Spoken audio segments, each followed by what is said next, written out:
Hey guys, welcome back to the channel. This is the story about Naruto. What if Naruto mastered Dōjutsu? Part 6. Hope you'll enjoy this video. So before we start, please do support for more awesome content and also hit the subscribe button and share this video with your friends. And also support the creator of this fanfic. I have created many playlists, check it out in the channel. So let's start the video. I'm going to go talk to old man Hokage. Wanna come with? Your old man is up there, asked Naruto.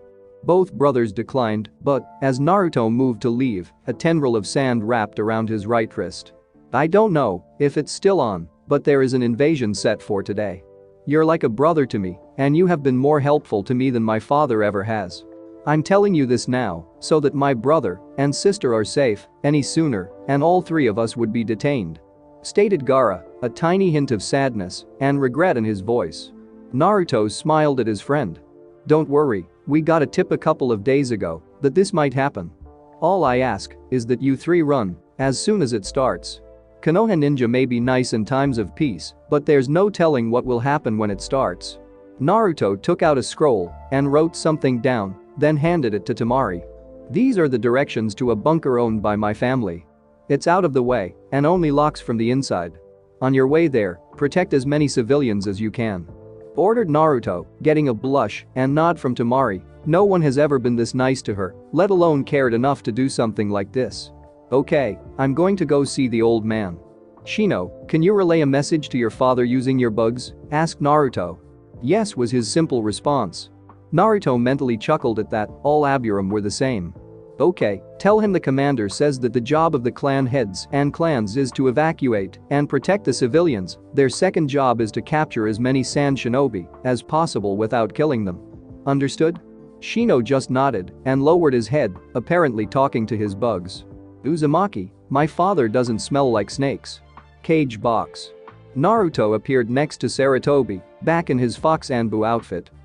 Toby shot him a look and immediately picked up on the switch tactic that Naruto had been running by himself to throw off any spies. But where was the spy? Ah, Fox. Puppy has informed me you ran into some trouble with the young ninja.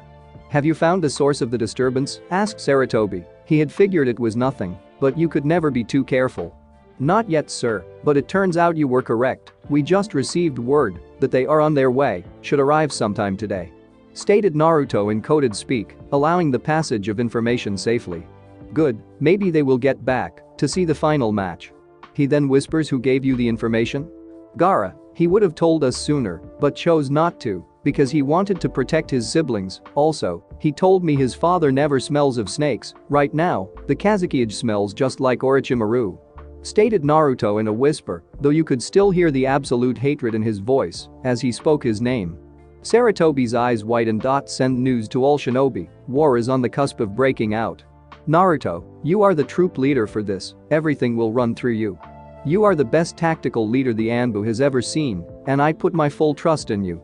Go now, start the preparations, stated Toby, pride evident in his voice. This would be the test to see if he was truly ready. Understood, sir. With Kakashi and other senseis. The senseis, plus Anko, who had dropped in to watch Naruto's match, had sent all the students to get food for the next round. Lucky, because Naruto had to tell them all his orders. Fox appeared in a poof of smoke. To the Jonin's credit, none of them flinched. What can we do for you, Fox? Asked Asuma. Code 749. There is an invasion planned for today, probably sometime during the tournament, stated Fox, getting a shocked look from all members present. I was just appointed the leader of the forces by Hokage-sama. Naruto then dropped his hinge but kept his serious expression. Asuma, you and your squad along with Kurenai's squad will help with evacuations and guard the civilian bunkers.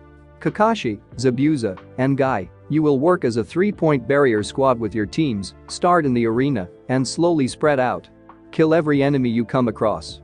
Haku, you're a Chunin, so you have command of any genin you come across. Every genin not pre-assigned to a task will go with you. Go to the academy and protect any students that didn't make it out. Once there, search for Iruka Yumino, he's a teacher there and will lead your squad from that moment on. All of you, any leaf ninja you come across, tell them to head to the village walls, or if they're a jonin, to form squads and kill any hostile. I've already informed Ibiki, and he is setting up all the available Anbu to protect the storage buildings, the Hokage Tower, the daimos or the cages through the secondary earpiece. Any questions? Yay, why would we listen to you? Sure you were an Anbu, but now you're a genin. Asked Kurenai. Kakashi and Anko instantly paled, this was going to end badly. Kurenai stated Naruto, no emotion in his voice, then an unfathomable amount of killer intent focused on Kurenai, and just Kurenai. You will listen to my orders. I was appointed by the Hokage himself, and to disobey my orders is treason. You will follow my instructions or I will kill you myself. Kurenai was on her knees, emptying her stomach in a bag that Kakashi had handed her before Naruto started bombing his killer intent at her. The scary part was that, even though Asuma and Guy were on either side of her, neither of them seemed the least bit affected, meaning that his killing intent was solely focusing it on her. As soon as it started, it stopped. Kurenai looked up to see Naruto had gone. She looked around, only Haku was even remotely affected, and that was only because she had never seen a jonin forced to upchuck from killer intent alone. My advice? Is to never ever disobey Naruto when he is in charge. I saw him turn one of Danzo's puppets into a sniveling little girl in under 2 minutes. He's every bit his father's son, mix that with Lady Kushina, well, you just felt what that's like. Minus 20 minutes later. Welcome back, this is the first match of the second round, would Gaara of the desert and Naruto Uzumaki Namikaze please come down to the Genmo was cut off, as Gaara appeared in a swirl of sand, and Naruto just appeared, no flash, no elemental swirl, not even a blur, he was just there. Genma was surprised by the sudden presence of both genin. Are both fighters ready? Asked Genma, both nodded. Then fight. Commanded Genma, who then got the hell out of the way. How would you like to start? Asked Gaara. Even though Naruto was a true friend, the first one he ever had, he was still compelled to see what the blonde could do. I'm guessing you don't use Taijin Jutsu, do you? Asked Naruto. Gaara shook his head no. How about you start with your sand, and I'll start with my swords. Sounds fun. In an instant, Naruto was behind Gaara. His stance was the same one he had come up with while training with Zabuza, his claymore in a normal grip in his right hand, for stabbing, slashing, and parrying. The Nodoichi was in his left hand, reverse grip, so that the blade was almost resting on his elbow, putting it in perfect position for slashing and blocking. Naruto went for a slash with the Nodaki, only for it to be blocked and then pushed back by the sand. Naruto sped up, using more and more of his freakish speed and agility to bob and weave through the sand defense from all angles. As he was approaching low jonin speed, he finally got a couple marks on Gaara, only to discover that the cuts were filling in with sand. The secondary armor? What the hell? Baka Fox only gives me enhanced senses, thought Naruto. He always wondered why he had the strongest Biju and yet only got enhanced senses, as all Jinchuuriki had some form of healing ability. Cage Booth. This is a pretty good match. B. Do you recognize that sword style? Asked A. It was a style he had never seen, but his brother was really the expert in the family when it came to Kenjutsu. His style is prime, just like mine. Seems he mixed two signal blade styles together. He can attack and defend whenever, answered B, who then pulled out his notepad and jotted down some raps he had just come up with. You actually managed to rap that?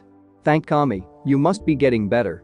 Stated Yugito. It wasn't that she hated rapping, it was just that she hated B's terrible rapping. On the other side of the Hokage, the Kazuki Arachipedo decided it was time.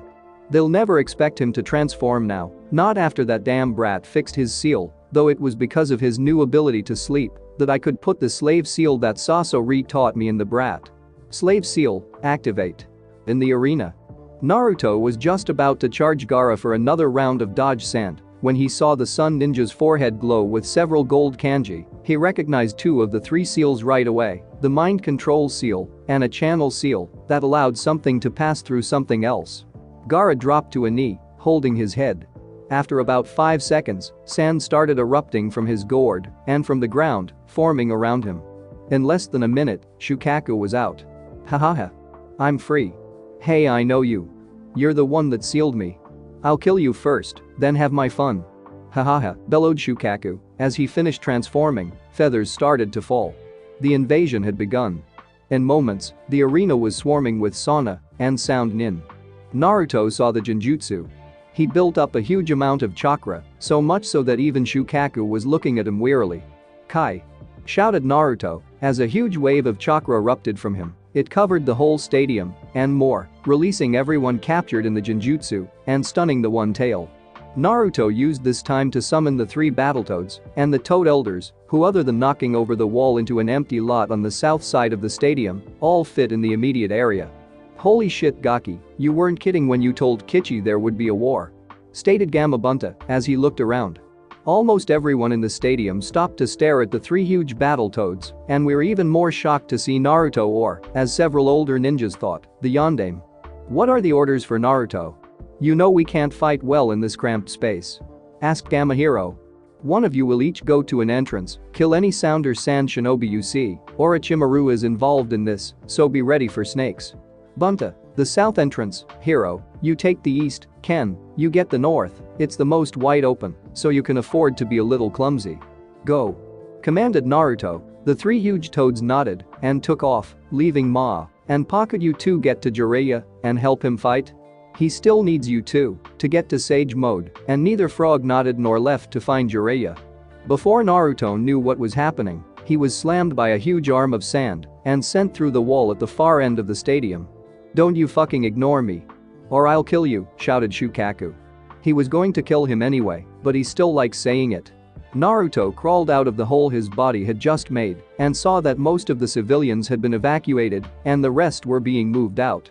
The daimos were being guarded very well by Anbu and the cage box. "So Orochimaru, we meet again," stated Toby in a dead voice. They were on the roof of the cage box, apparently, A, B, and Yugito had somehow been forced away before this weird purple barrier was set in place around them. "Hokage Dono," shouted A from outside the barrier. "What do you wish us to do?" I was not about to let this alliance go to waste. He was willing to fight for the leaf. "Find Naruto.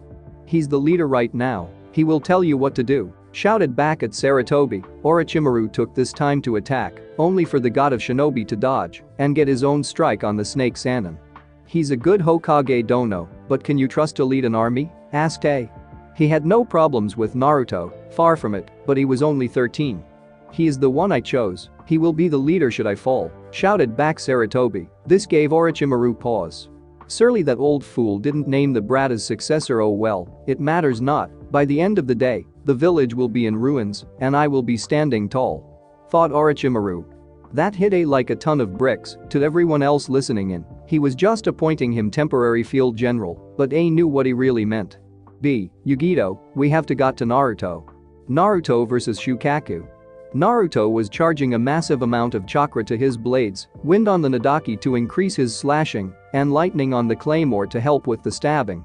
Unfortunately, it wasn't enough, as every gash and every puncture was closing almost as fast as he made them. The only thing he had going for him was that he was faster than Shukaku and could avoid most of his attacks. "Stay still.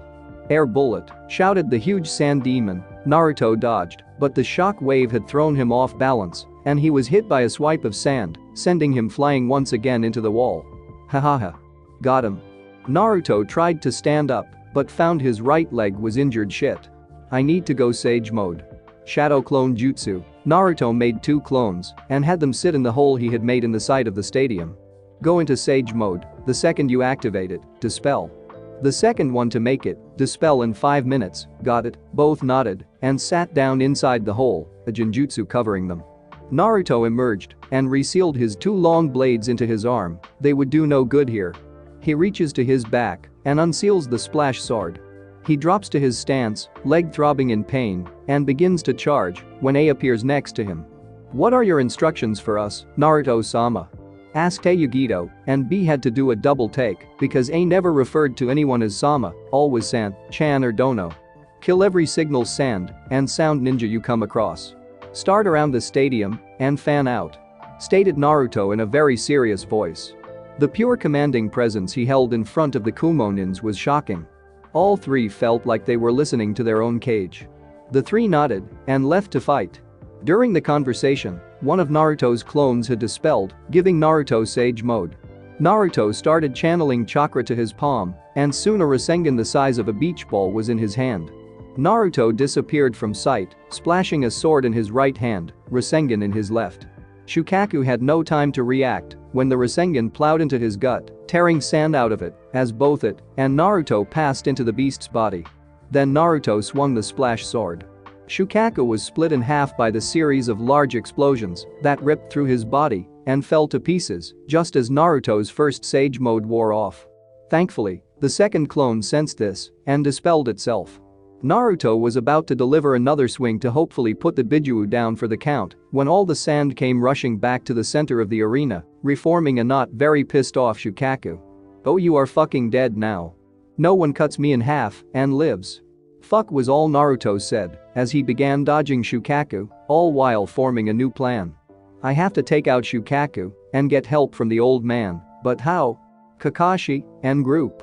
The three Jonin had just got done killing every ninja in and around the arena with the help of Genma, Tenten, Lee, and a now recuperated Neji, Sasuke, and Sakura. The total was Kakashi with 34, Guy with 33, and Zabuza with 37. It was amazing how quick the Konoha ninja had ripped through the sand and sound forces. They were now awaiting orders from either Naruto or the Anbu that Naruto put in charge in his absence. "Yo, Kakashi," called a cat-masked Anbu named Tora as he walked up to them. "Hey Yamato, what are our orders?" Seeing as Naruto is a little tied up, stated Kakashi. He knew that there were ninja elsewhere in the village, but he always liked to be in the thick of things when it invoked a mission. "Everything is under control, with the Toad summons and Master Jiraiya at the walls and the Raikage and his two ninja taking down any enemy they came across. We've all but one, apparently some Chunin, that can use ice, and a bunch of Genin took out most of the enemies inside the village. They were all going for the academy, and the Chunin picked them all apart," stated Yamato. "The report I had gotten said that a Chunin and 10 or 11 Genin killed every enemy ninja outside the academy grounds, and a teacher took out all the ninja that were inside the building."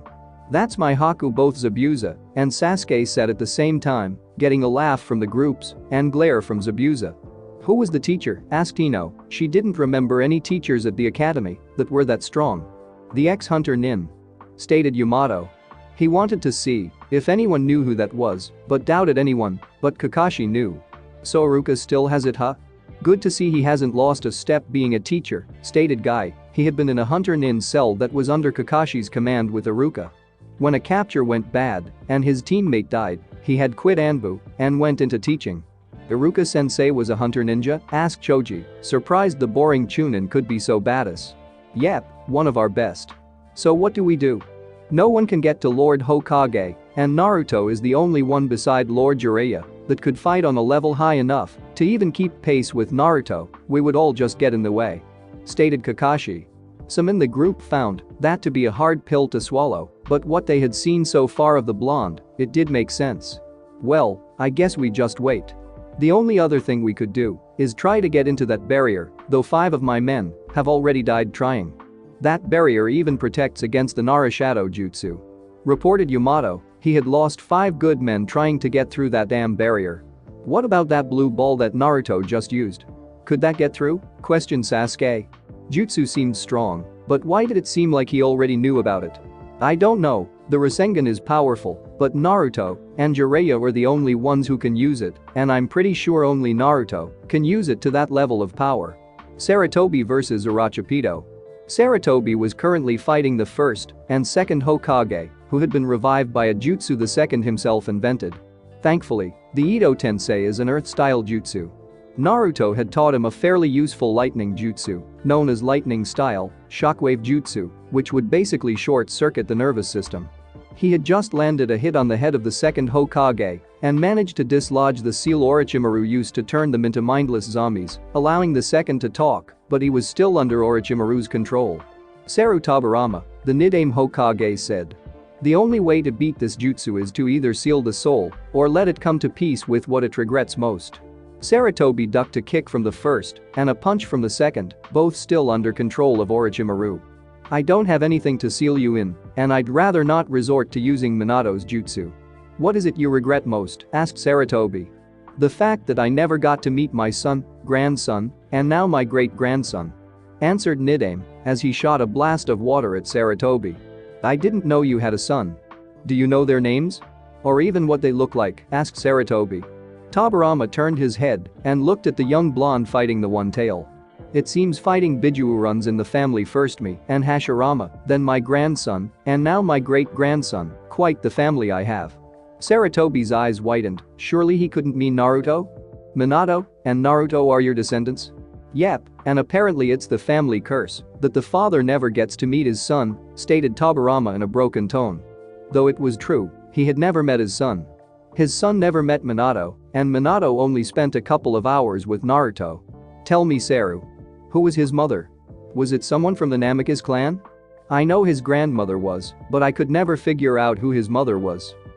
Toby sent a mudslide mixed with a fireball at the Shodaime, Kushina Uzumaki, the last of the royal whirlpool line. Tobirama cracked a smile. My grandson was known as the strongest of his time, and my great-grandson will be the strongest of all time. Naruto versus Shukaku. Hold still, you little shit, yelled Shukaku as he shot more air bullets at Naruto. This is my last shot. The combination of the two should defeat Shukaku or put him out long enough to get that seal off of Gaara, thought Naruto. Shadow clone jutsu. 6 shadow clones popped into existence and Naruto turned to his clones. You all know your jobs, right? The clones nodded. Naruto resealed the splash sword and replenished his chakra with the seals on his back. The clones did the same as 3 of them started gathering nature chakra for Sage mode. The real Naruto activate the 4th level of his Dōjutsu, giving him the speed and strength boost he would need for this somewhat suicidal plan. He charged forward, his speed so great that even Kakashi's Sharingan couldn't keep up. To everyone who was watching, it looked like he had teleported to the hind leg of Shukaku.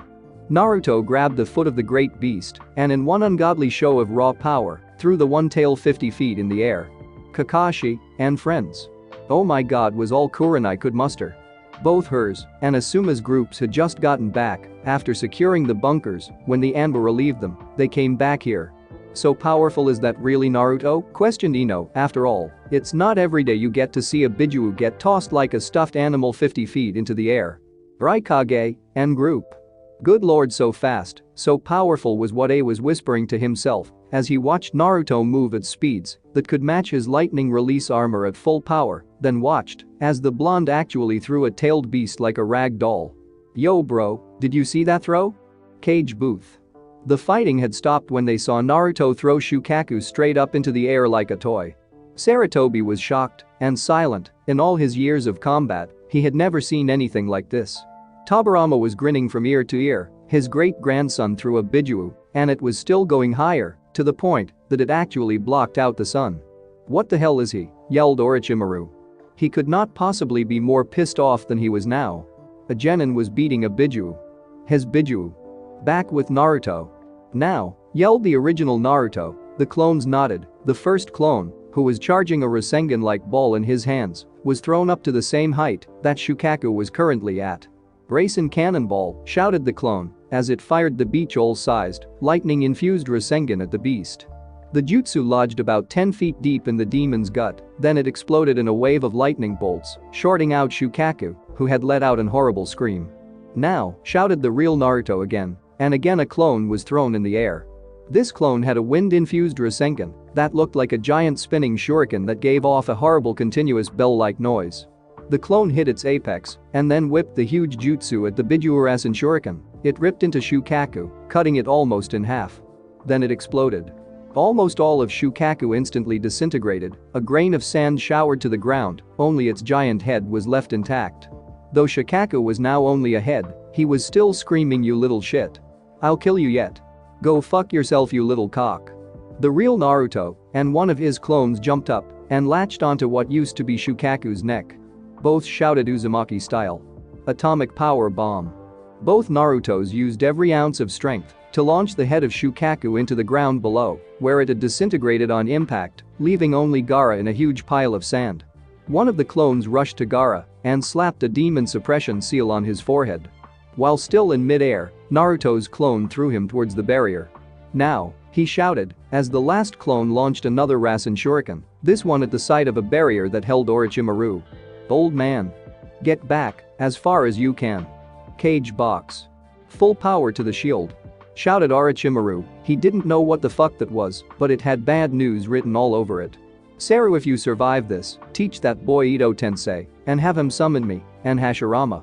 I have a feeling that he would like to meet us. Until then, get behind me," commanded Tobirama as he summoned a huge water wall. The Rasen Shuriken hit the corner of the barrier and after a brief struggle, tore right through, cutting the Fat Sound 4 members in half and then exploding, catching Orochimaru, the Redeeted Sound 4 members, and both Tobirama and Hashirama in the blast. After the blast died down and the smoke cleared, the bodies of 4 Sound Ninja were all that we're left with. Apparently, the explosion had done something to reverse the Edo Tensei. Orochimaru and the other 2 Sound 4 Ninja were long gone, and Naruto was standing in front of Sarutobi. "Hokage-sama," Orochimaru fled. "I sent the Anbu after him, but I doubt they will find him. Also, Shukaku has been defeated and all areas secure," stated Naruto, still in sage mode, but just barely. "Good, you did good, Naruto, you've proven yourself. You are ready to fulfill your dream," stated Sarutobi in a very happy and somber tone. "What? Are you alright, old man? You're really pale?" asked Naruto. "Naruto, you must protect those who have faith in you and who love the village and train up to those to whom you can entrust the next generation. From tomorrow, you will be the Hokage," stated Sarutobi with a smile. He then coughed up a huge amount of blood and collapsed, a large slash across his back, purple liquid oozing out. "Old man. Old man. Shit. Get the medics up here now. He's been poisoned." It was dark out, around 9 o'clock at night. The smell of salt hung in the air and the fog horns of boats sounded through the night. It was a normal event in Wave Country, boats arrived at all hours of the night. Over the months that had passed from when Team 7 was there and Zabuza killed every one of Gato's men and Gato himself, the small island country had become an essential hub in the world of shipping. Every Ryo earned in the village and all the money from Gato's safes were put back into the village. Now Wave Country was known as a sailor's dream because they offered good hotel rooms for a rather cheap price for anyone who was staying for more than 2 days. Also, because of its newfound fame, it was attracting something other than business, refugees. Mostly from water country, but some from other areas. They had started showing up about a month ago. They would spend about a week and then leave to find new places to live or just stay altogether because they enjoyed living there. But it was this night that would change their lives, and it wasn't because of what they did, but because of a young boy cursed by a man he did not know and a hero who would return to the place he had saved. 50 feet. Cargo ship, cargo hold. "I can't wait to get into one of those hotels they have here." "You think I could get my own room?" asked one of the deckhands. He and his friend had been sent down to get any unauthorized persons out of the cargo hold.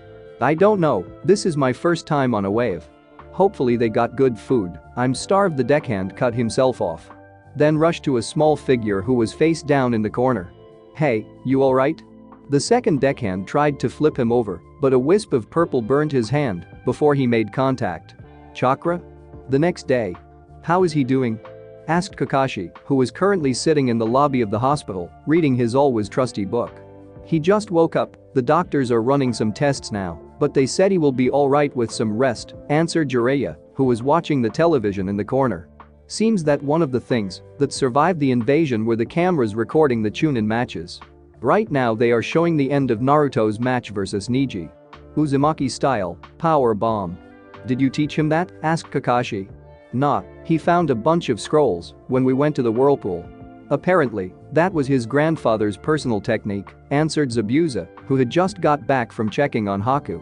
She had suffered from mild chakra exhaustion, but would be discharged the next day. "Should we go see him?" asked Zabuza, curious to see what the kid looked like after fighting and beating a Biju. "Sure. They're running this all day, so we don't have to worry about missing it," stated Kakashi. Both men sweat dropped that Kakashi was more interested in the fights than in his own students. Suddenly, an Anbu appeared next to Kakashi. "Jiraiya-sama, you've been summoned to the council chamber." "What for?" asked the confused Jiraiya. "What the hell could those idiots be trying to do now?" "They've named you the next Hokage, sir," answered the Anbu. Jiraiya and Kakashi looked at each other. "I'll go get Naruto, can you stall them for a minute or two?" he asked the Anbu, who nodded and disappeared via the swirly wind of leaves. Minus 25 minutes later, council chambers. "What do you think is taking him so long?" asked the fire daimyo. He truly liked Jiraiya, but he had wished the young man he had met a few months ago could have been Hokage. Smart, powerful, young, yes, Fox would have made a good leader, too bad he did not know the young man's name. Suddenly, the doors burst open, literally tearing them off their hinges and sending one of them into a wall and one towards Shukaku Nara, who in a bout of either quick thinking or laziness, dropped out of his chair. Unfortunately, Yamato, the Anbu commander, didn't react fast enough and was taken out by the flying door. All right. Someone wants to tell me why the old man's wish isn't being honored? Questioned Naruto, who was currently supporting himself on a pair of crutches, seeing as his leg was still in a cast from the day before. What are you babbling about? The Sandaime is dead, and we are appointing a new leader, shouted back the oldest female in the room, who also happened to be the Sandaime's ex-advisors. Wrong. He's not dead. He's in the Anbu hospital right now being treated for poison. Secondly, you idiots, minus the fire daimyo, can't appoint a new Hokage while there is one still in office, challenged Naruto, as Jiraiya and Kakashi both followed in behind him, holding stacks of paper. It matters not if Hiruzen is still alive, he is currently out of commission, so we have every right to appoint his successor. Challenged Danzo in his even tone he was so famous for. This was the perfect chance for him to get the title of Hokage, and he'd be damned if some punk took it away from him. Yes, but only if the current leader is out of commission. As Godaime Hokage of Konohagakure, I'm putting an end to this sham right here and now, commanded Naruto, getting a shocked gasp from a majority of the room. And on what grounds do you call yourself Godaime? You were not voted in by us, so it's obvious that you're not, challenged Saratobi's male advisor. Glad you asked, Jiraiya. Kakashi, could you please hand out the 3 documents to these idiots? Jiraiya openly laughed at the balls his godson had, calling these people idiots was like calling Tsunade old and ugly, something the blonde might actually do. Jiraiya had passed out his stack, and Kakashi was handing the last of his to the daimyo. What foolishness is this? Asked Danzo, who was too lazy to read his stack. That, cripple, are 3 different documents, naming me the old man's successor, Aka, the Godaime Hokage. The first is his last will and testament, saying in the result of his death, I become his successor. The second is the actual form he filled out to make me his successor. And the last, well, that's a call to arms from the Raikage himself, who was there when Saratobi appointed me as his successor on the battlefield, saying that if you don't follow Saratobi's wishes, he will hand over a detailed list on exactly who I am to Iwa. And I'm sure that you all know what would happen if Iwa found out that the Yellow Flash and the Red Death had a son who was a cage-level ninja, especially now that the village is weakened. Explained Naruto, who was now sitting cross-legged on the end of the table, facing the daimyo. No one, not even Danzo, could find a way through all of that. But what worried them the most is that the Raikage himself had backed Naruto. The fire daimyo had a huge grin on his face. Seems I get my wish after all, seeing as in these documents he reveals Yaochube Fox who I had met a few months ago.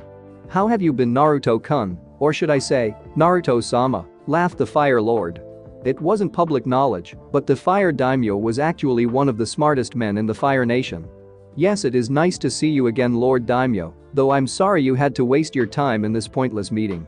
Would you please bang the gavel so I can get to my duties, please? Also, would you like to go get a bowl of ramen? My treat? Asked Naruto with great respect in his voice. Naruto truly respected the man, though probably because he knew Daimyo liked ramen almost as much as him. Deal. Meeting dismissed. Naruto Uzumaki Namikaze is Godaime, and I want some miso, commanded the daimyo, who then sprinted to Naruto with surprising speed and latched onto his arm. A split second later, and the two were gone, leaving a disbelieving council, a sweat-dropping Jiraiya, and a laughing Kakashi. Ramen stand. Wow, Lord Daimyo, not many civilians can handle moving that fast and not losing their lunch, complimented Naruto after they appeared outside of Ichiraku. Yes, most can not. I however was a Chunin level ninja before I took over for my father and still use Shunshin to get around sometimes. Explained the Fire Daimyo. I had no idea, sir, I just figured that you had been moved that way by your guardian 12.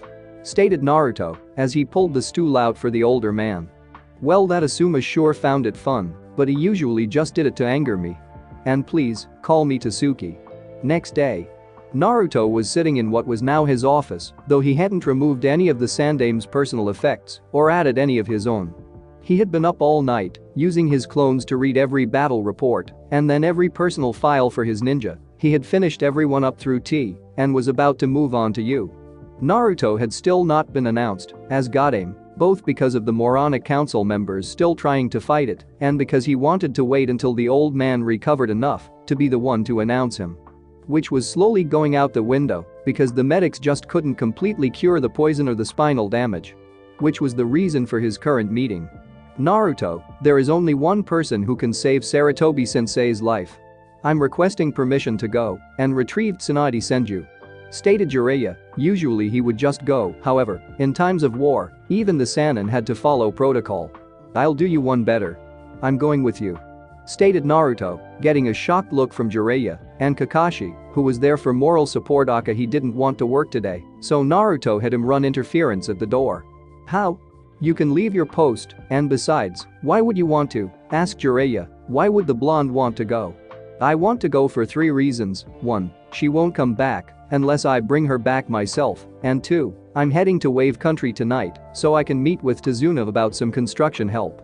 And 3. I want Tsunade and either Sarutobi Gigi or you as my new advisors, as I'm going to fire those old bats as soon as possible. Stated Naruto, and I always have the blood clone, so it won't be like I'm just leaving the village out to dry. Might work, at least this way you're there when I confront Tsunade.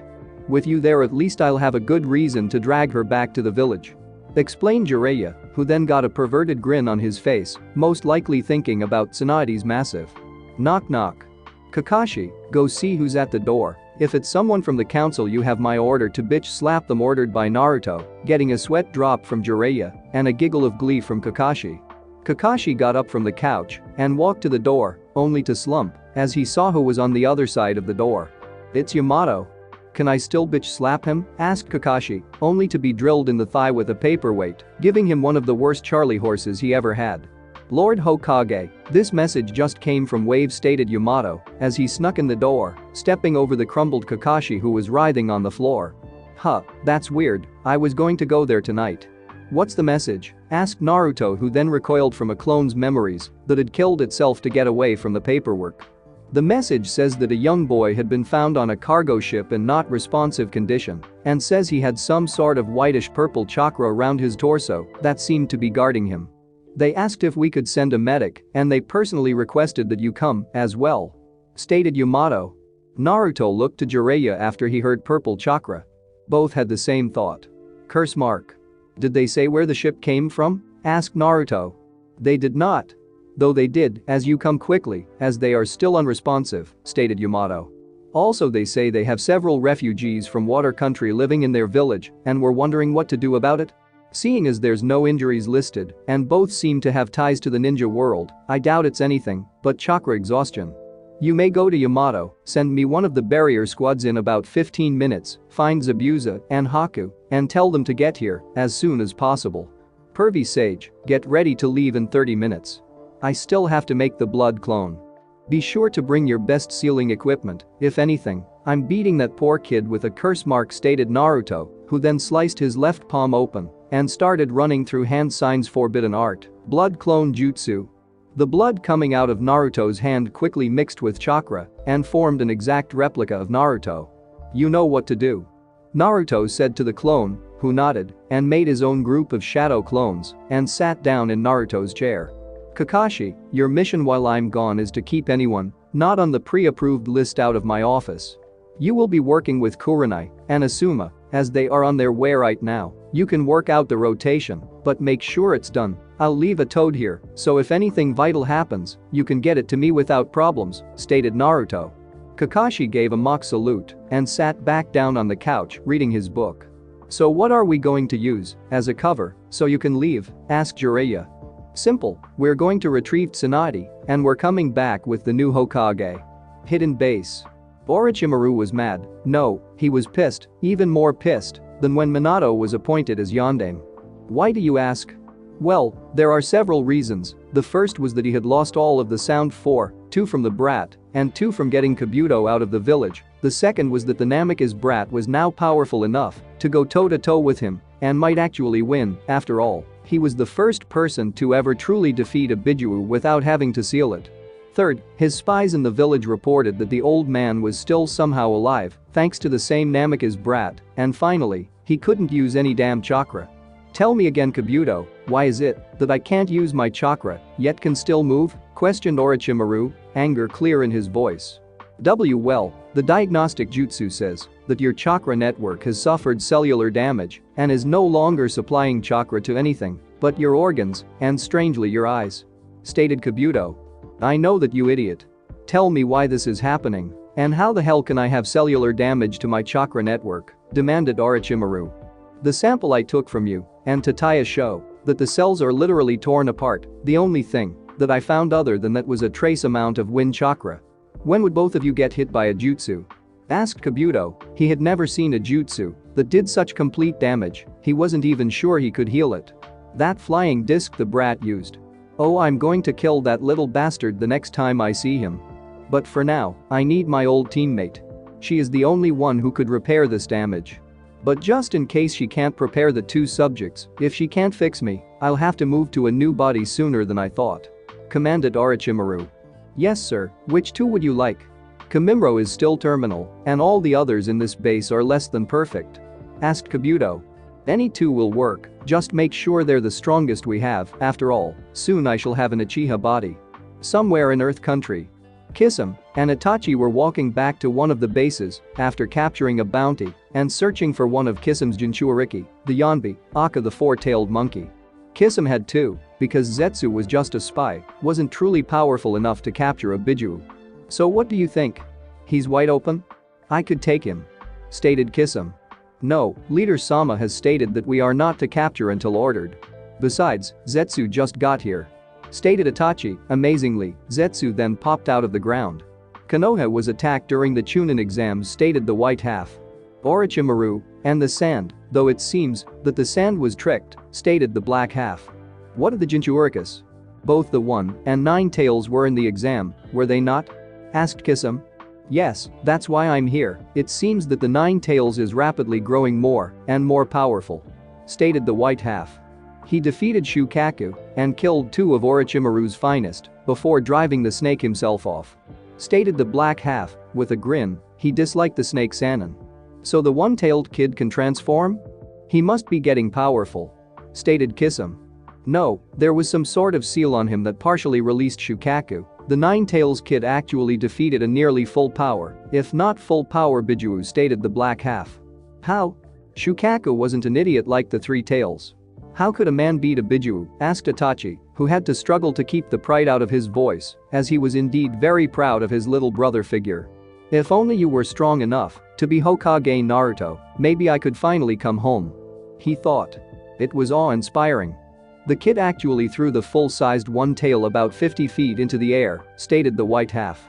Then used what I can only assume were 2 seconds class ninjutsu and at least a high B class Dōjutsu move to tear the one tail to shreds in mid-air, then slammed what was left into the ground from about 35 feet in the air. Finished the black half. What would you rank him strength-wise? Actually, give us a rundown on his skill. Asked Itachi. I'd put him at least S rank, maybe even SS rank, started the black half, getting a shocked look from both Kisame and Itachi. Only 5 people in history had an SS rank: Hashirama Senju, the first Hokage, Tobirama Senju, the second Hokage, the third Raikage, Minato Namikaze, the fourth Hokage, and Madara Uchiha. His stamina, durability, and chakra control are all easily high Kage level, as those 2 S-class jutsus he only used one hand and no hand signs. His speed rivals the Raikage, so that's Kage level. His strength is godly, as I said, he threw Shukaku like a rag doll. And his chakra reserves are almost twice your level. Kisame finished the white half. What? That's impossible, stated Kisame. He was the tailless Biju. How could anyone have twice his supply? I'm only telling you what I saw, and that kid had shadow clones that were performing as ranked jutsu without dispelling. State the white half. So ninjutsu is his specialty? Asked Itachi. I don't think he had a specialty. He looked very skilled in ninjutsu, taijutsu, and with swords, using both a 2-sword style to perfection and a 1-sword style moderately well. Answered the black half. It seems it might take both of us for this one, Itachi. Stated Kisame. He may be cocky, but he knew that if the kid had twice the amount of chakra that he had, it would spell trouble. Yes, it does. Does Leader Sama have any orders? Asked Itachi. Yes, go to Konoha and scout the Kyuubi. If he's out in the open, capture him and bring him back to the cave, only attack if he is by himself. Also, the third is reported to have died at Orochimaru's hands. Find out who the new Hokage is. Konoha Gates. 4 people stood at the main gate of Konoha. Zabuza and Haku Mamachi, Naruto, and Jiraiya.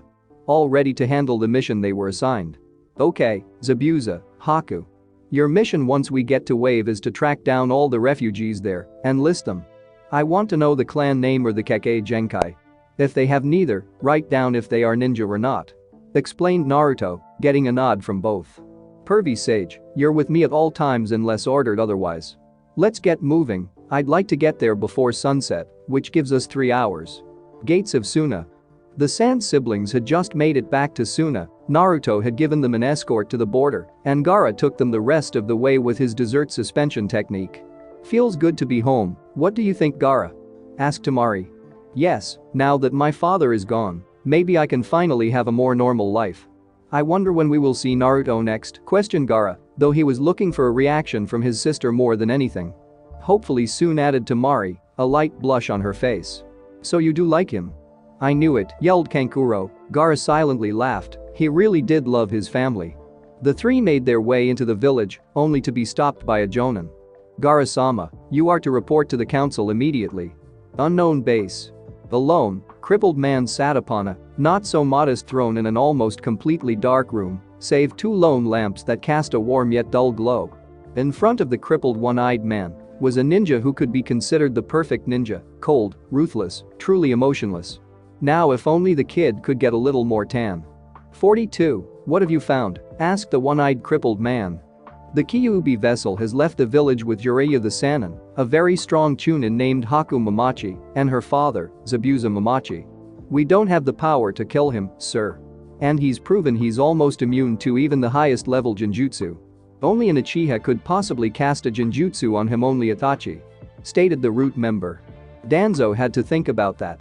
He could force Sasuke to unlock it, but Itachi had claimed he would return and kill him if he touched the younger Uchiha. He couldn't get the older Uchiha to do it because he knew that the blonde and Itachi were much too close for him to ever turn on him. And even though he used as much of his force to look for other surviving Uchiha, none had ever turned up. That left only one option. 42, send word to he couldn't believe he was about to do this, Orochimaru. Hokage's office. Those were his exact words? Asked Asuma, not believing he was allowed to do such a thing. The blood clone Naruto had left before the others got there, saying something about ramen and fangirls.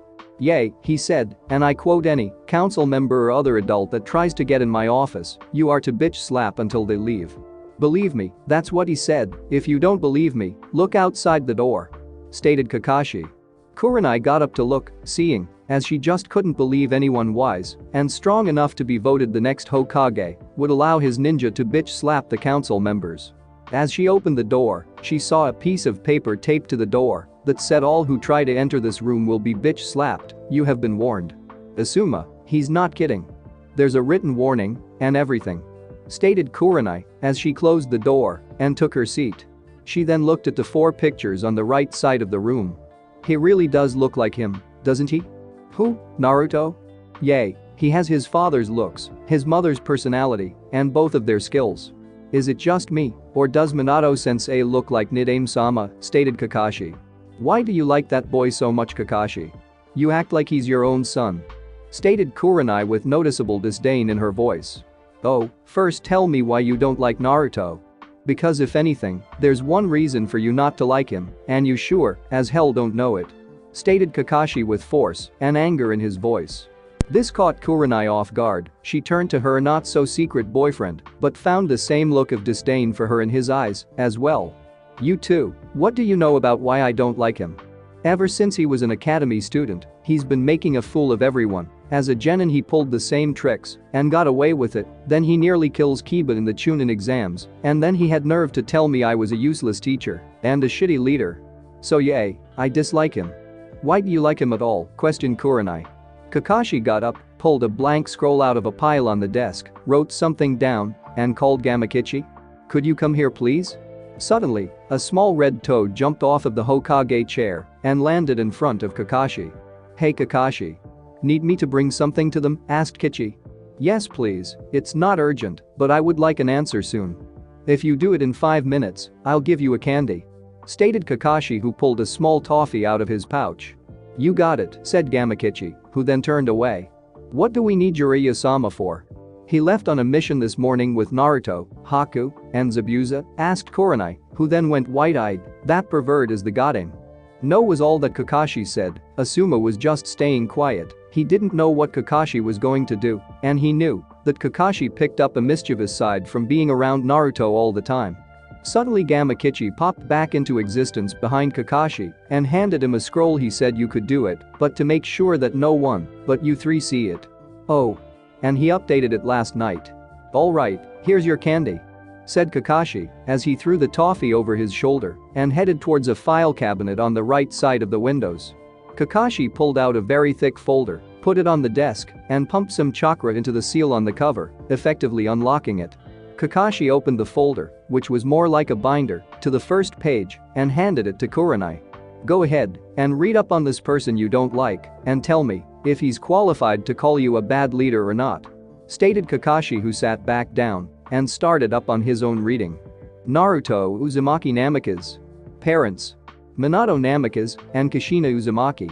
Rank: Hokage. Kurenai's head shot up, only to be met by the nodding gaze of Asuma. Titles: Jinchuriki, Sage, Hokage. Bloodline: Maelstrom I. Ranks held: Anbu Apprentice at age 7. Anbu Fox at age 8. Anbu Captain age 8. Interim Anbu Commander age 11. Genin, solely for mission authenticity, age 12. Hokage, age 13. Special notes: during times Anbu Captain, only 2 failed missions and no lost team members. Voted by fellow Anbu as best captain of all time, taking the spot formerly held by Kushina Uzumaki. Bio: born on October 10, Kyuubi was sealed the same day. 2 months of age, 13 assassination attempts, placed under 3-man Anbu watch including Kakashi Haddock, Mito Gai, and Asuma Saratobi. Age 4, 72 total assassination attempts, placed in new orphanage after he was found being beaten by a caretaker. Found in an alleyway, every bone broken, and stabbed near the heart. Age 5, found in a room at an orphanage with stab wounds in every joint and stomach cut open. Age 6, found by Kakashi Haddock, being beaten to death in an alleyway. Attempts to adopt Naruto are blocked once again by the council. Moved into an apartment.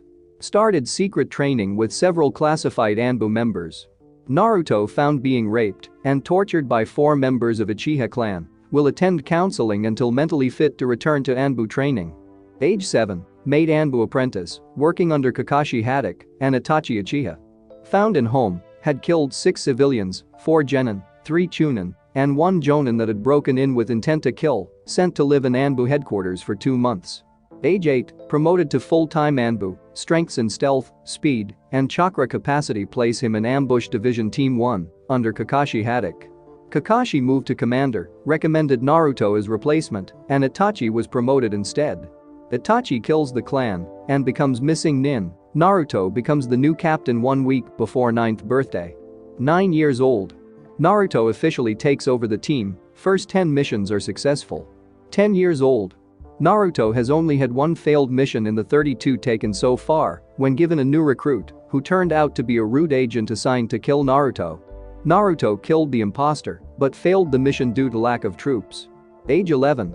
Kakashi Haddock takes 3 weeks off, Naruto promoted to head of Ambush Division, Combative Division, and Interim Commander. Age 12. Leaves Anbu for a long-term surveillance mission with Kakashi Haddock to watch over the mental health of Sasuke Uchiha. Age 13. Defeats Shukaku, named Godame Hokage by Hiruzen Saratobi. Kurenai was shell-shocked. She had known he was Anbu, but not that he was a captain, and definitely not head of the whole combative Anbu, and even filled in as a commander. She then realized that there really was no one better to tell her she was a bad leader. Her genin team had 2 failed missions in 6 months, Naruto's team had 2 in almost 4 years of service. Then there was Naruto's childhood, she couldn't imagine the kind of hell he went through, or maybe she just didn't want to. There were pictures of his more vicious beatings in the back of the folder, but she didn't have the stomach to look. Before you even ask, all of that did happen at those times. And yes, he was beaten a lot more than is mentioned in that bio. Think next time you talk about Kurenai, stated Kakashi as he got up to walk out the door. I'm taking my break now, do either of you want anything? Neither Asuma nor Kurenai said anything, so Kakashi just walked out the door. The door closed, and both ninjas heard Kakashi start talking. "Oh, hello Councilwoman Haruno. Haddock, I demand that you let me in that room," screeched the older Haruno. Kakashi thanked Kami her daughter outgrew that. "Oh, but I have orders to not let anyone in. In fact, there was something I was supposed to do if anyone forced entry, but what was it?" asked Kakashi, acting like he didn't remember. "The council gave no such order, and until a new Hokage is named, we control the village. Now let me in or else." Smack. "Ah yes, that's what I was supposed to do. Good day, Miss Haruno," said Kakashi to the woman who was now embedded in the wall opposite the Hokage's office. "Great Naruto Bridge. Wow, they named the bridge after you?" asked Haku. Sure, Naruto had taken out about 40 bandits, but Zabuza was the one who killed Gato. "Huh, what do you know about Gaki? A hero in 2 countries. I bet you get swarmed by the women here when they spot you," laughed Jiraiya, secretly envious of the kid, as he wished that women acted like that around him. "Shut up, pervy sage. Let's just get to Tazuna's house. And don't perv on Tsunami." -30 minutes later, Tazuna's house. Jiraiya was right. The second Naruto got into town, he was swarmed by countless women. Seems being the hero of Wave had more than its fair share of perks. "So Naruto, back again huh? We didn't think you'd get here so fast, if at all," stated Tazuna, still drinking sake, though he dressed a little better than he used to. "Yay, we were just stopping in to say hi and maybe talk to the leader of this village so we can get some directions," stated Naruto. Jiraiya was, against Naruto's instruction, flirting with Tsunami. Haku was in the yard, playing with Inari, and Zabuza had gone off to the village to see if he knew any of the refugees. "Ah, well you're talking to the leader of the village." -45 minutes later. "Zabuza? Is that you?" asked a very deep voice. Zabuza turned his head, only to see a man he thought dead. "Kanta. You're alive? Haha, yay. You don't look so bad yourself." Kanta was a huge muscular man. During his time as a Kiri Nin, Zabuza had worked with him on a number of missions, normally when brute force was needed. Kanta was light-skinned, bald, had a deep scar across his forehead, and was now dressed in a deep blue muscle shirt and a black pair of cargo pants. "Yep, I'm actually a Leaf Ninja now. I'm here with my apprentice, Jiraiya the Toad Sage, and the strongest ninja in the Leaf, Naruto Uzumaki. We came here because of the influx of ninja and came to offer them a home and to be ninja of the Leaf," stated Zabuza. "Naruto Uzumaki? As in Naruto Uzumaki Namikaze, the Biju killer?" questioned Kanta. He would have made fun of Zabuza for becoming a Konoha nin, but during the one-day war they showed they were still the strongest hidden village. "Yep, but his official nicknames are Konoha's Golden Sage and the Wind Walker," stated Zabuza, a chuckle in his voice. "He's a sage too? Like Jiraiya the Toad Sage? And why Windwalker?" asked Kanta. "Yep, they're both sages, though Naruto is the more powerful ninja. The Wind Walker came from one of the sand ninja that watched Naruto take down Shukaku. It was said that he moved so fast it actually made a wave of wind, and because he can use wind chakra to glide on slick surfaces with more control," stated Zabuza. Zabuza then felt a pull in his leg and looked down to see a small dark red, almost black-haired boy, clothed in a dark red and black shirt and blue shorts and piercing onyx eyes. "What do you want, kid?" "Excuse me sir, I heard you say Uzumaki and I was wondering if you knew where my family was. My mommy died in water country and I've never met my daddy, even though I'm named after him." "Do you know where the Uzumakis are, sir?" asked the small boy. "Kid, I only know one living Uzumaki and you're in luck because I'm traveling with him right now." "How old are you? And what's your first name, kid?" asked Zabuza. This kid kinda reminded himself of him at that age, well, before he killed a whole graduating class. "I'm 6, my name is Shisui, what's yours mister?" asked Shisui. "My name is Zabuza. Come on, let's go find the Gaki." With Jiraiya and Naruto. After getting over the shock of Tazuna being the village leader, the 2 seal masters were now at the hospital, looking over the young boy that had been found on a cargo ship.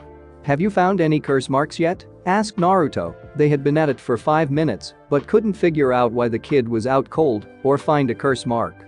"Nope, maybe if I channel some chakra into oh my lord," stated Jiraiya, unsure of what he was seeing. "You find the curse seal?" asked Naruto. He looked up, only to see that Jiraiya was pale as a ghost. "What's wrong, pervy sage?" "Naruto, this kid is a Jinchuriki." "Who are we going to meet, Mr. Zabuza?" asked the young Shisui.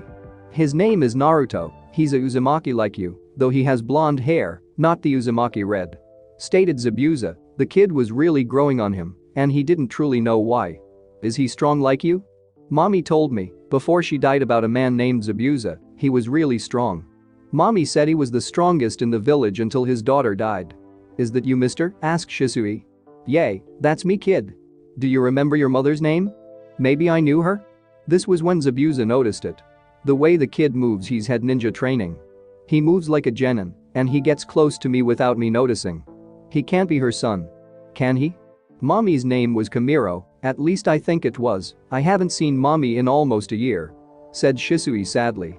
He is her kid, that explains everything. Kamiro Uzumaki, the silent death. But I wonder how she died, wondered Zabuza. Hey mister? Do you know why my eyes look funny? Asked the small boy. Your eyes look normal to me? What do you mean funny? Asked Zabuza. Oh, wait. I need to turn them on first, stated Shisui. He closed his eyes tight and did what he did last time. Okay mister, what about now? Zabuza looked down to see something that shouldn't be possible. Each eye was now red, with one Tomo in each eye. Naruto and Jiraiya. No way? What does he hold? All the tailed beasts are sealed right now. Asked Naruto. He went to pump some chakra into the boy's stomach, but a tendril of whitish purple shot out and intercepted his hand. The only beast I know that could have that color is the three tails. But that's sealed in Yugura. We need to wake this kid up. I'll go get Haku, she can see what's wrong with him. Stated Jiraiya as he got up to leave. Naruto nodded and went back to studying the seal. Hidden base. Kabuto was very confused. Orochimaru-sama, this letter just came from Danzo. What does that fake cripple want now? I already gave the fool a new arm, and Mokuton, what more could he need? Questioned Orochimaru, who was currently preparing to go and find his old teammate. The letter said that he needed your help. He wants you to kill Namikaze. In exchange, he will give you Sasuke Uchiha, or a set of fully matured Sharingan eyes. The only catch is that he wants the curse mark for his soldiers. Somewhere near Waterfall. We're not even 2 hours from Taki. Come on, let's go get the seven tails. Begged Kisame, which annoyed Itachi to no end. No, for 3 reasons. 1. Naruto will be hard enough to fight when we're both at full power. 2. It's not either one of our targets. And 3. Leader Sama gave us direct orders to go to Konoha. We will do as ordered. Besides, don't you want another matchup with Zabuza? Asked Itachi. Oh yeah, that's right, he's a Konoha ninja now. Wonder if he's still any good? It wasn't that Kisame didn't like Zabuza, far from it actually. He was the strongest swordsman and was actually in line to take over for Yugura, though he ended up attempting to kill him. I'm more interested in my little brother, I wonder if he's unlocked eyes like mine yet? Aim. So the Kyuubi Jinchuriki was marked SS in Iwa? No matter, no one can stand against a god. Stated a tall, lean, orange-haired man with several metal rods in various places in his face. Even so, he did defeat a Biju. Something only the third Raikage ever even came close to. We may need some help, unless you are the one to capture him? Asked a blue-haired beautiful woman, wearing the same black cloak with red clouds as the man had. He is too powerful for Kisame, and I am beginning to question Itachi's loyalty. I think I'm going to repair my body. Even if I can only make it so I can move on my own, it will increase what I am capable of. Stated the orange-haired man. His true body was all but paralyzed from his legs being crushed. We may have bigger problems than just the Kyuubi container. Came a dark and serious voice. The voice came from the person in the corner of the room. An orange mask with one hole over his right eye was all that was visible. What do you mean? The Kyuubi Jinchuriki is the main priority. Asked the blue-haired woman. Who could give us more of a problem than him? Yugura was killed when a man with dark red hair managed to rip the Biju out of him. I know he sealed it into a young boy, but we have lost track of the boy, and when the sealing was done, the man faded from existence. I don't know who this person is or what his intentions are, but I'm afraid he might be him. Stated the masked man in a dark tone. Impossible, that man has been dead for 300 years. Stated the orange-haired man. And I have his eyes. Even so, he was the only one capable of fully controlling a Biju. Hashirama could cage them, and I can place a Genjutsu on them, but only he could ever fully control them, states the masked man. This complicates things. Conan, prepare my body for surgery. I need it fixed in the next 3 years. As for you, Toby, you will look for this man. And should Itachi leave, you will replace him, understood? Of course, Pain. In Wave Country. So what's wrong with the kid, Haku? Asked Naruto. He already felt attached to the kid. The little kid was a Jinchuriki and apparently was either separated from or had no family. On top of that, the kid kind of looked like Naruto, but with brown hair and a slightly whiter face. In fact, the kid kind of looked like a couple torn muscles and chakra exhaustion. Though he seems to be unable to regain chakra, stated a confused Haku. Let's try some natural chakra, stated Naruto, who put a palm on the kid's forehead and stomach. He closed his eyes and began channeling minuscule amounts of natural chakra, just enough to jumpstart the kid's chakra system and give him a little boost. Sure enough, as soon as Naruto took his hands away from the younger Jinchuriki, his eyes started to open. What shocked the group most was that the kid's eyes were one solid color, much like a Yamanaka, only the boy's eyes were a dark purple. Hey kid, how do you feel? Asked Naruto, though he found it strange the kid was so calm. I'm okay. Are you God? Asked the little boy, a curious gaze locked eyes with Naruto. No? Why would you think that? Asked Naruto. You're really strong, and you're twice as strong as the white-haired man, and a lot stronger than the angel, stated to the kid as he pointed to Jiraiya and then to Haku. Naruto chuckled. No, I'm not God, but what do you mean that I'm stronger than these two? Asked Naruto. Can he sense chakra? I don't know, you're just stronger, it's like you're an ocean, and she is a pond, answered the kid. He's a sensor, and a very good one too. Commented Jiraiya. Only to get a confused look from the kid. What's a sensor? Is that why they all called me a monster? Asked the small child. A pang of sadness entered Naruto. It was at this point that Naruto really saw himself in the small boy.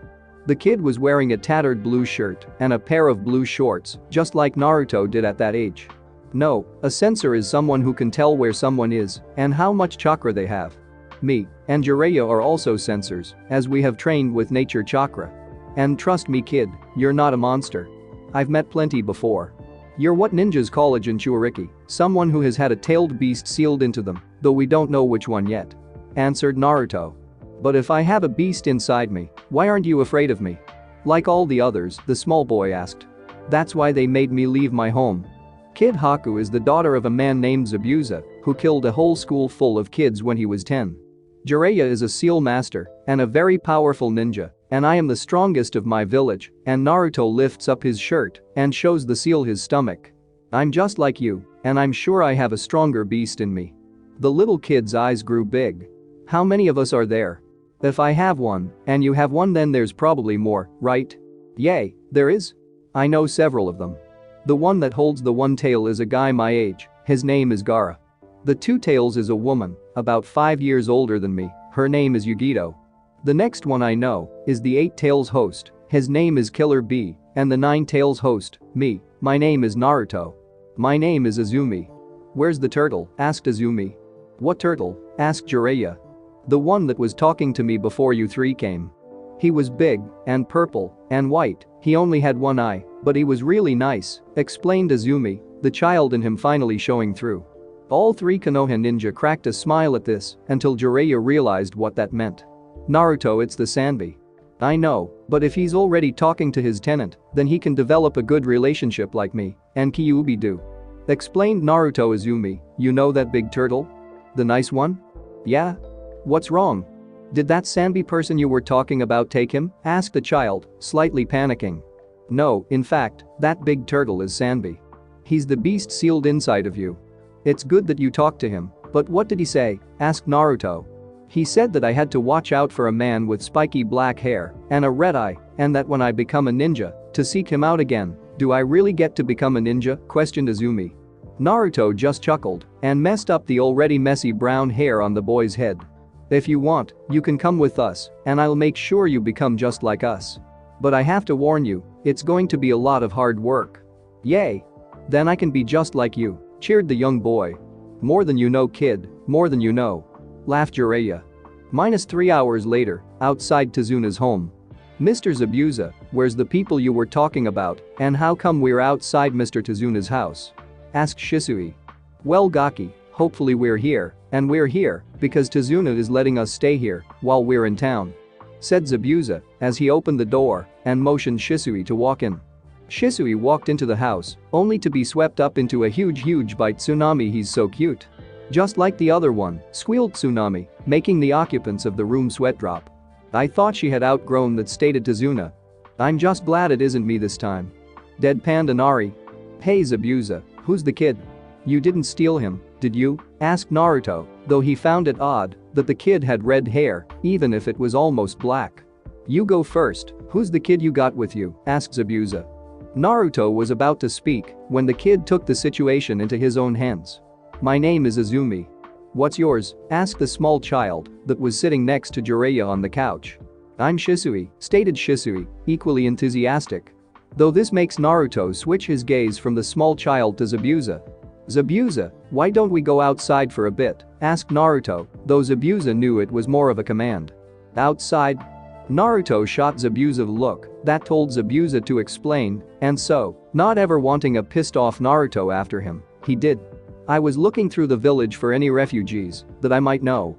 I stumbled upon an old friend of mine named Kanta, yes, the human tank Kanta, though he has no desire to come with us to Konoha. Near the end of our conversation, Shisui came up to me and asked if I knew where his family was. When I asked what his last name was, he told me it was Uzumaki. Naruto's eyes widened. Shisui Uzumaki? Tell me everything you know about him, as I'm sure you know, it's very important to me. He said he was named after his dad, who I can only assume was Shisui of the body flicker. His mother was Kamiro Uzumaki, a Chunin, may have been a Jonin by the time I left 6 years ago. She was known as the Silent Death. The kid knows both his parents are dead and has somehow unlocked the Sharingan. Listed off Zabuza, who's the kid in there. I might not be a censor, but I can tell he has about mid-Chunin level reserves. Naruto had to take a minute to come to grips that his best friend had a son, though he probably didn't even know about it. His name is Izumi, says he doesn't know his last name. We believe he's the Three Tails new Jinchuriki. He knows something sealed in him, even talk to him. This is going to be hell to explain to the council, isn't it? Where will they live? Asked Zabuza. They're going to live in my estate, along with you, if you'd like to. As for the council, I've been planning to disband them for a while now, and seeing as the hidden sound never truly surrendered, I can do just that. The only problem I might have is Danzo. I may have you kill him. -2 days later, walls of Konoha. Naruto and company were at the main gate. They were dropping off Zabuza, Haku, Izumi, and Shisui, but they needed Naruto there to allow them into the village. Okay, Shisui, Izumi, you're going to live at my house with Zabuza until I get back, okay? Naruto asked, getting a nod from both boys. Good, Zabuza, use the Namikaze account to get them enough food and any other supplies they may need. No one knows who they are until I get back, understand? Yeah, Agaki, I understand, just hurry up and go get Tsunade-sama. I'm sure the third could wait, but that doesn't seem like a good thing to test. Stated Zabuza, who turned around and picked up both 6-year-olds. He found it surprising how big Izumi was for only being 6 years old, but he didn't dwell on it. Alright, see you in about a week Zabuza, don't forget to train, I told you about my idea, I want you to be the crown jewel for it. Stated Naruto, getting a nod from Zabuza. Zabuza then took off for where he knew the Namikaze estate was. It was by no means the Hyuga estate, but it was big enough for about 4 full families, so there was more than enough room. Naruto and Jiraiya turned around and started moving again, heading towards a town named Tazungai, the last known stop on Tsunade's grand adventure of losing money. So Gaki, what's this you got planned for Zabuza? Asked Jiraiya. He of course knew that Zabuza could easily be a cage somewhere had his life not gone to shit 7 years ago. I want to make a Konoha version of the 7 swordsmen of the mist, but instead of all being swordsmen, each member will take a specialty, Taijutsu, Kenjutsu, Ninjutsu, Jinjutsu, and hopefully weapons fighting. Also, I want every element to be included in the group, wind, lightning, fire, water, and earth. I've already picked Zabuza for Kenjutsu and water, I just need the rest of them now. Stated Naruto. Sounds smart Gaki, you're making a group that can be adapted to literally any situation, especially with Zabuza in it. Commented Jiraiya. Toby-sensei had tried something like that, but it fell through the cracks when the Second Great War started. That's not all, in 3 years' time, I want them all to be S-class ninjas. Added Naruto, getting a surprised look from Jiraiya. What? You can't be serious? I know Zabuza could get there in 3 years, but 4 others, as well? That's completely unrealistic," stated Jiraiya. Naruto handed him a scroll, "Not with those people, as members. -4 days later. She'd better be in this town, or I'm just going to send every hunter I have after her," stated Naruto, fully pissed off that he had spent the better part of 4 days searching for the legendary medic. "I'd bet she's here, we only missed her by a day in the last village. Besides, what are they complaining about? You've basically got a week's vacation so far, and you've found 2 kids that are basically a younger you. Hell, if you could find a girl for them, you could have a team on par with us Sannin in 7 or 8 years," commented Jiraiya. "In 2 years, I'm going to remove the graduation cap. There are hundreds of ninjas that graduated early and turned out fine. Itachi and Orochimaru are the only ones to ever fuck that up. And I'm not entirely sure that Itachi is as evil as he appears," states Naruto. "So a team of 8-year-olds. Who am I to judge? I graduated when I was 6, Minato graduated when he was 8, Kakashi graduated at the age of 5, and you never really graduated," stated Jiraiya. "I technically did, but 5 years after my ninja career started," added Naruto. "I'm hungry, let's stop in here and get something to eat." Jiraiya just nodded and followed Naruto into the bar he had pointed out. After some looking around, they found a booth in the back corner and sat down. After ordering their food, Naruto decided that it was time for a little recon on Tsunade Pervy Sage. "Tell me everything you know about Tsunade, her abilities, appearance, anything you think would be useful." Her abilities are mostly Taijutsu and medical jutsu. Though she does use some genjutsu to throw you off track. She's probably the strongest ninja in the world, only below you. Her speed is high jonin, and the only person I could see even standing up to her in a pure Taijutsu fight is Might Guy. She can heal herself during a battle, and she's incredibly intelligent in the midst of battle. As for her looks, last time I saw her, long blonde hair and 2 ponytails, hazel eyes, looks like she's about 25. Green jacket, blue pants, white shirt, and huge boobs, finished Naruto. "How did you know all that?" "The boobs are well known, but the way she dresses isn't," stated Jiraiya. She just walked in on Naruto as he pointed to the opposite corner of the room. Sure enough, a big-chested blonde and a fair-dressed brunette sitting in a booth with a pig. "Who's the brunette?" "Shizune, she's Tsunade's apprentice," stated Jiraiya as he moved to get up but was stopped by Naruto as he got up and walked over to the 2 kunoichi. "Hello miss, I was sitting over in the corner and couldn't help but notice your beauty. Would you care to dance?" asked Naruto in the most attractive voice he had, which was pretty damn attractive if one were to ask a certain 2-tailed Jinchuriki. "Nice try brat, but you're about 35 years too young for me," stated Tsunade smugly. "Ha, as if you are an old hag, I know you far too well to want to dance with you. I was asking out this lovely young lady," stated Naruto as he took Shizune's hand and kissed it gently.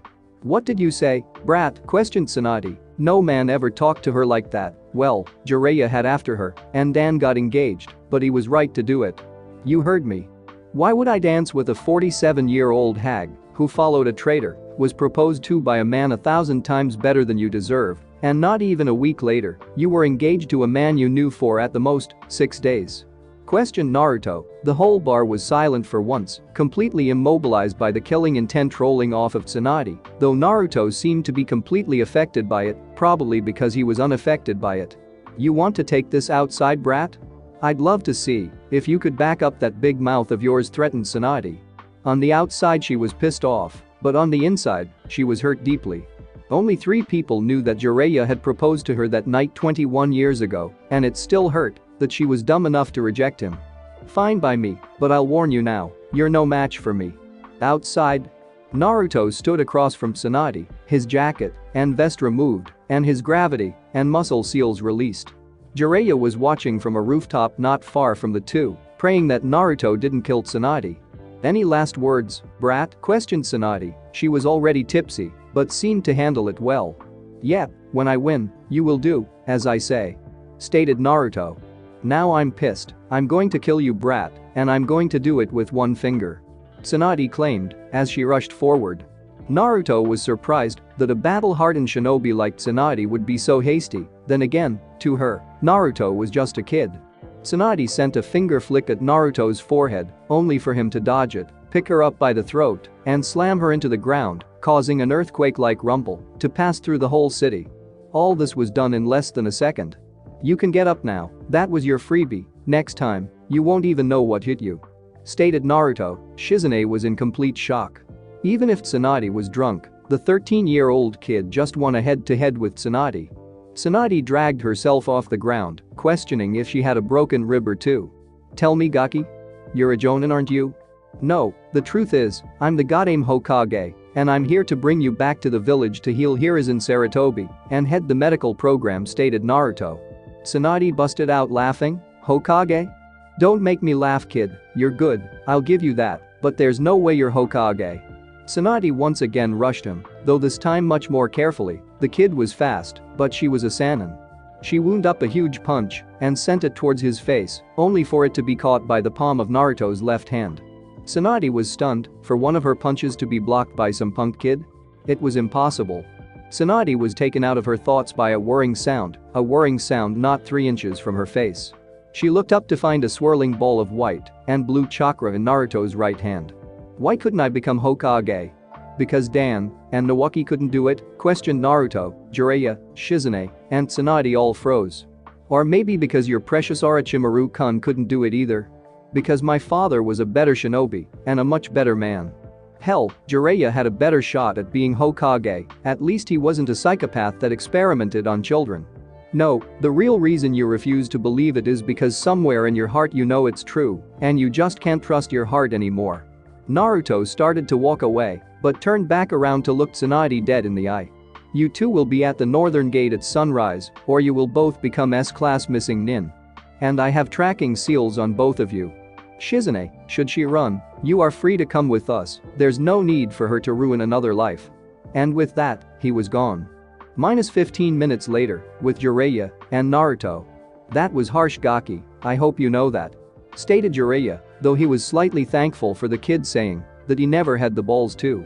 I know, but the only way for her to understand her past mistakes is to relive them. Besides, she's tough, she can handle it. With Shizune and Tsunade. Tsunade had been bawling her eyes out for the last 10 minutes after she got back to her hotel room. Lady Tsunade? What's wrong? Surely those were all lies, right? Questioned Shizune. No, Shizune, everything he said was true. She managed through her sobs. Jiraiya proposed to me the day before Nawaki died. I met your Uncle Dan at a war meeting a week later, and he asked me to marry him. I said yes. When he died I went back to chasing Orochimaru, and when he left, I left. It was only a year or so ago that I figured out what a fool I had been. And only now do I realize that has to change. We're going to go with them tomorrow, and I'm going to fix the mistakes I've made. Next day, North Gate, hour before sunrise. Are you sure she's in this village, Kabuto? Questioned Orochimaru. Yes, sir. Is that Jiraiya? Questioned Kabuto. Sure enough, walking to the gate where Naruto and Jiraiya, the two people that Orochimaru hated most. Yes, it is, and it doesn't matter now. I can't use chakra, and you're no match for either of them. Let's go, perhaps we can get a head start on my new vessel. Commanded Orochimaru, as he and Kabuto sunk into the ground. With Naruto and Jiraiya. You think she will show? Asked Naruto. He knew that Tsunade was prideful, but he had been rather harsh on her yesterday, and truly, he felt terrible about how he had handled the situation. I hope so, she may not like me, but I still like her, and I don't know if I could kill her. Stated Jiraiya, unknown to him, Tsunade was in hearing range. They were serious? Thought a shocked Tsunade. After all I've done to him, he still cares for me. I truly was a fool, but no more. First I'll reconcile with Naruto, and then Jiraiya. Well, let's get moving. If I'm going to heal that old monkey, we better get going. Stated Tsunade, somehow back to full form after a very emotional night. You're going voluntarily? Well, that makes this easier. I figured that you'd be all crying and despair for about a week after the verbal beating I gave you yesterday. Sorry about that, by the way. Stated Naruto in a truly apologetic tone. I've gone through worse, though that was the wake-up call I needed. From now on I'll be like your big sister, exclaimed Tsunade, Shizune, and Naruto sweat drop. More like Granny, stated Naruto, who immediately dodged a punch aimed for his head. Gonna have to be faster than that, Granny. Truly amazing, isn't he? Asked Jiraiya, getting a questioning look out of Shizune. It's only been a day, and already Tsunade is back to her old self, before Nawaki died, before Dan died, before Orochimaru went traitor. Back to the young woman I fell for all those years ago. Jiraiya had a pained look on his face. "Are you alright, Jiraiya-sama?" questioned Shizune. She personally had never seen the legendary pervert like this. "Just fighting the same battle I have been in since I was 6. Too bad my heart and my mind can't be on the same side." And with that, the Toad Sage followed his latest student and oldest, only true love interest on the road back to Konoha. "And to think, neither of them know that they share mutual feelings," stated Shizune as she moved to follow. -2 hours later, gates of Konoha. "Well, what are you?" questioned Tsunade, who along with Shizune and Jiraiya were wheezing from trying to keep up with the blonde on the way back to Konoha, which was around a day and a half of solid travel time if they had walked. Naruto Uzumaki Namikaze, the stamina freak, golden sage, second flash, and Godame Hokage of Konoha started Naruto with vigor, and now, for ramen. In an instant, Naruto was gone, probably already at the ramen stand. Tsunade and Shizune were silent, well, until Tsunade sputtered out. "Was that Hiraishin?" "Nah, he's still working on that, though he is pretty close." "That was just speed, probably his fastest he can go without Sage Mode or his other special ability," stated Jiraiya in pure speed. "The only one that can compare to him is the Raikage, though Naruto isn't really the Taijutsu type. He's a Kenjutsu and Ninjutsu type, and personally, if we had to fight to the death, I wouldn't survive." "There's no way, Jiraiya, he may be his and her son, but even we weren't that skilled at that age," exclaimed Tsunade. "He is, and unless you've forgotten, he just moved too fast for you to keep up with," laughed Jiraiya. "Now if you two lovely ladies would excuse me, I'm hungry." And with that, Jiraiya started to walk toward the restaurant district. "Shizune, find us a place to live. The Senju compound was demolished in the Kyuubi attack, so we really don't have anywhere to live," stated Tsunade as she walked off. "Lady Tsunade, Naruto offered us a couple of rooms in the Namikaze estate in Shizune. I knew I liked that gaki," smiled Tsunade, who turned around and continued to walk before freezing in her step. "Jiraiya, you're buying me breakfast." Shizune gave out a light giggle. I don't know what's worse for him, chasing her or keeping her happy. -10 minutes later, Hokage Tower. Naruto appeared in a swirl of wind to find Asuma and Kakashi looking bored out of their mind. "Where's Kurenai?" asked Naruto. "Went shopping for breakfast. Also, a letter or two came for you. Your blood clone is at your estate, no doubt getting into trouble one way or another," commented Asuma. "Oh, if I may ask, who exactly were those kids that Zabuza brought over here?" asked Kakashi. "Their names are Shisui Uzumaki and Azumi. They will be living with me, and when I take a team, they will be on it," stated Naruto, who sat down in his chair. "You're going to wait that long? Those kids can't be any older than 8, and the academy graduation age is 12 after all," stated Asuma. "I'm going to redo the entire academy. No more will the only thing needed to graduate be 3 simple jutsu that are all but useless in a real fight. Also, all the teachers will be assigned to specific areas, only Iruka is good enough to teach all areas." Naruto's eyes silently widened, and then a grin split his face. "I'm going to make Iruka the Jonin headmaster." "Naruto, he's a chunin, a damn good one, but still a chunin," stated Kakashi. Naruto moved to the stack of combat reports from the invasion and pulled out 7 or 8 folders from the giant stack and sat back down at his desk. "Bore. Hawk," shouted Naruto, and in an instant, said Anbu were standing before Naruto. "You called Hokage-sama?" asked Hawk. "Hawk, bring me Shino Aburam, Sasuke Uchiha, Sakura Haruno, Niji Hyuga, Shikamaru Nara, Haku Mamachi, and Iruka Yamino," commanded Naruto. The Anbu nodded and left to complete the mission. "Bore, could you bring me 5 Chunin vests and 2 Jounin vests? Thanks for watching my video. Leave a like if you enjoyed my video, and also do consider subscribing to my channel for more awesome content. If you want the next part of this story, let me know in the comment box. See you next time. Till then, sayonara.